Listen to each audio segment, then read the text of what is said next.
चलिए प्यारे बच्चों, तो बात करेंगे आज की क्लास में मराठा साम्राज्य के बारे में। किसके बारे में? मराठा साम्राज्य के बारे में। और यहीं पर हम जो है थोड़ा सा आंग्ल मराठा युद्ध भी समझेंगे। मराठा जो साम्राज्य था उसका जो इतिहास था वो मुख्य रूप से इस क्षेत्र में था, ठीक है ना, इस क्षेत्र में ज़्यादा था। यहाँ पर आप देखिए मुग़लों का इस जगह था, मराठा यहाँ पर, और पूना, बीजापुर, गोलकुंडा, तो ये क्षेत्रफल आपने जो देखा वो मराठा से संबंधित था और मुग़लों का संबंधित आप ऊपर देख पा रहे हैं।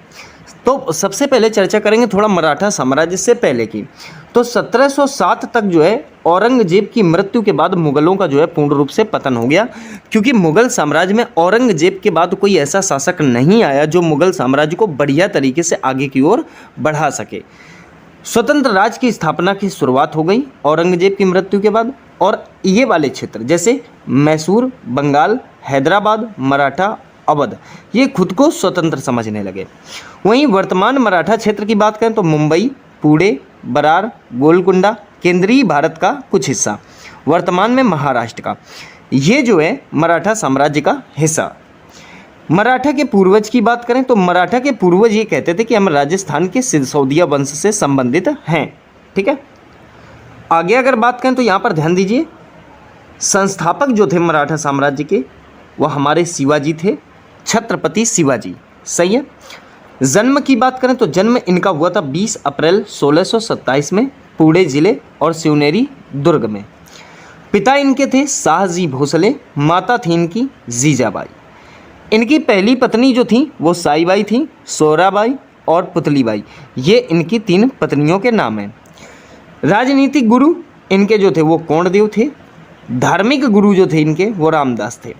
राजधानी की बात करें तो रायगढ़ जो थी वो राजधानी थी, ये बात आपको ध्यान रखनी है। यहाँ की अगर राजकीय भाषा बताऊँ आपको तो मराठी और संस्कृत जो थी इनकी राजकीय भाषा थी। आइए थोड़ा आगे चर्चा करें तो शिवाजी द्वारा प्रारंभिक अभियान पे बात करेंगे, ठीक है, जो इन्होंने अभियान किए थे। तो देखिए 1646 ईस्वी में तोरण का किला को जीता था इन्होंने, ये इनकी पहली विजय थी। वहीं 1647 में कोंडाना किला जीता इन्होंने। 1654 पर पुरंदर का किला जीता इन्होंने। 1656 में जावली किला पर विजय प्राप्त की इन्होंने। 1657 में पहली बार जो है इनका मुग़लों से संघर्ष हुआ था। आगे समझिए 1659 ईस्वी की बात करें तो शिवाजी द्वारा अफजल खां की मृत्यु, अर्थात उसे मार दिया जाता है, ठीक है। किसके द्वारा? शिवाजी द्वारा जो है अफजल खां की मृत्यु हो जाती है। बीजापुर के सुल्तान अली आदिल शाह द्वारा भेजा गया एक प्रकार का ये सेनापति था, तो उसको जो है 1659 में शिवाजी द्वारा मार दिया जाता है। 1663 में शिवाजी का संघर्ष जो है वो शाइस्ता खान से होता है। अब इसमें शाइस्ता खान की बात करें तो शाइस्ता खान जो थे वो औरंगजेब के मामा थे और औरंगजेब ने जो है इस पर अधिग्रहण करने के लिए जो है भेजा था। शाइस्ता खां बीजापुर के साथ मिलकर शिवाजी के खिलाफ लड़ाई लड़ते हैं और जो है पुणे, चाकन, कल्याण के किले पर अपना जो है अधिकार कर लेते हैं। एक बात आपको ध्यान रखनी है, औरंगजेब के साथ शिवाजी की संधियां भी होती हैं पर वो शायद पूर्ण रूप से सक्सेस नहीं रहती हैं। आगे देखिए 1663 ईस्वी में शिवाजी ने शाइस्ता खान पर आक्रमण कर दिया और उसके पुत्र अब्दुल फतेह खान को मार गिराया और शाइस्ता खान खौफ की वजह से दिल्ली भागकर चला जाता है।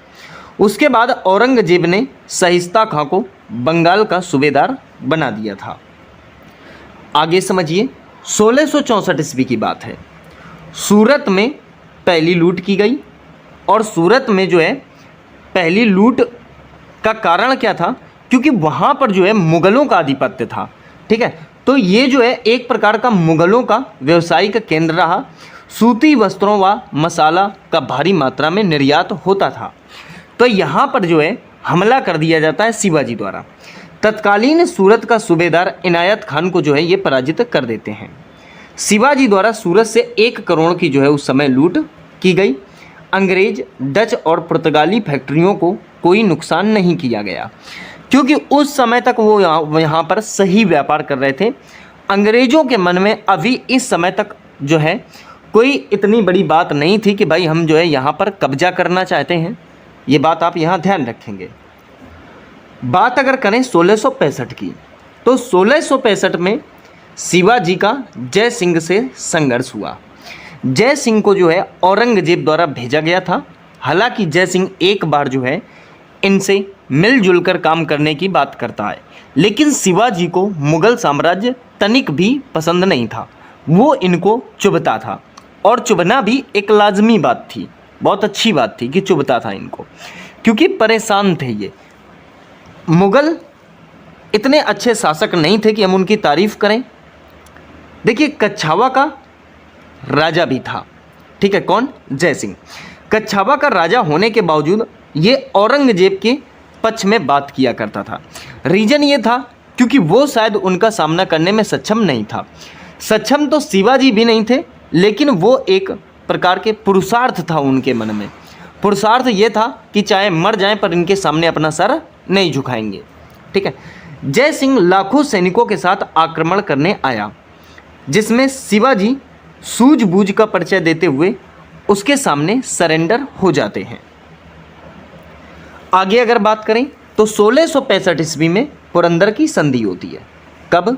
तो 1665 ईस्वी में पुरंदर की संधि होती है। कई बार एग्जाम में पूछा जा चुका है।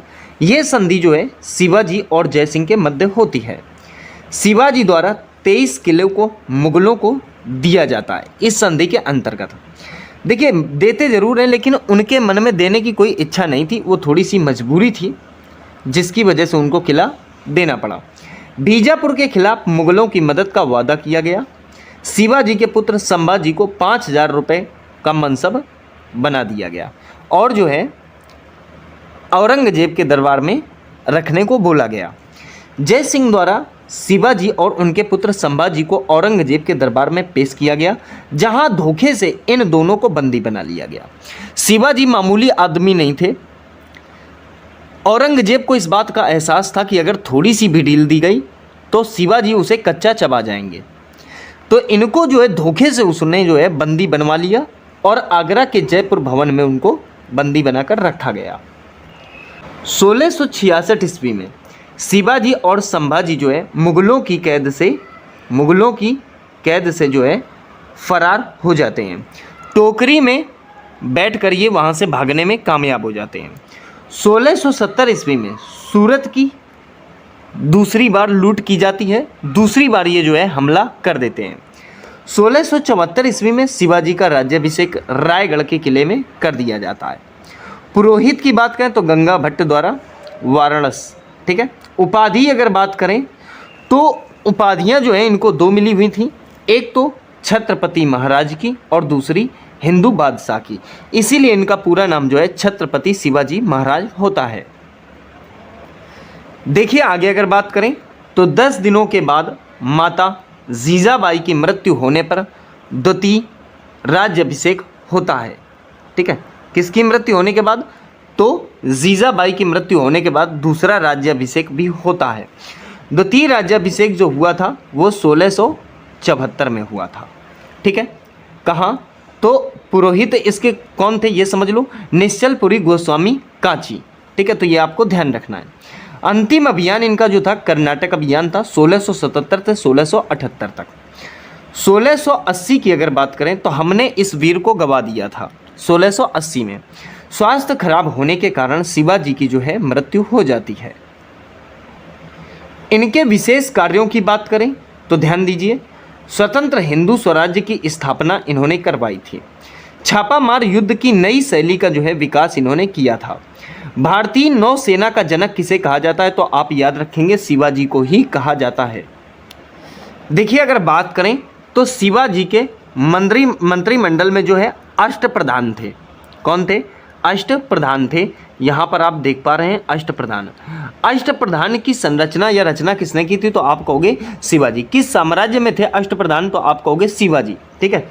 आइए बात करेंगे। अब देखिए, अगर बात करें तो अष्टप्रधान, यहाँ पर थोड़ी सी डिटेल मैंने ली है। अष्टप्रधान की अगर बात की जाए तो ये शिवाजी के दरबार में रहा करते थे, ठीक है। अष्ट दिग्गज की बात करें तो कृष्णदेव राय के दरबार में रहा करते थे।